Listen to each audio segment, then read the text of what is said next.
Ang paborito kong political analyst, si Mr. Ronald Llamas. Ini-interview ng paborito ko ring journalist, si Mr. Christian Esguira. Taken as a whole, taken together, lahat ng mga pinagsasabi ni Duterte dyan sa Quadcom, mukha ba nakabuti sa kanya o nakasama yung pagsipot niya sa Quadcom? Well, merong nakabuti. Dahil nga, malinaw naman yung kanyang objective. Ang kanyang objective ay isang political show. Ang kanyang objective ay performance politics. Ang kanyang target ay yung kanyang base. Rally the troops.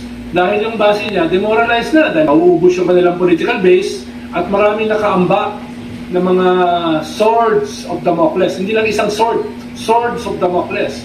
May ICC, may impeachment, may mga kaso kay Mads Carpio, tsaka kay Pulong, may mga kaso kay possible cases kay Bongo, kay Bato, di ba? So ang daming mga espada na nakabitin sa mga ulo nila. Marino yung kanyang purpose, rally the troops, no?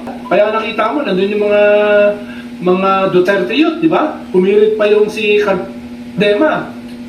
Pero pagkahirit, nung sinupalpal na, natahimik na, parang natunaw. Mga Filipino voters ang target niyang audience na noong una ay bumoto sa kanya. Kaya ang pagdalo niya sa hearing ay parang okay. Baka mabudol pa niya uli.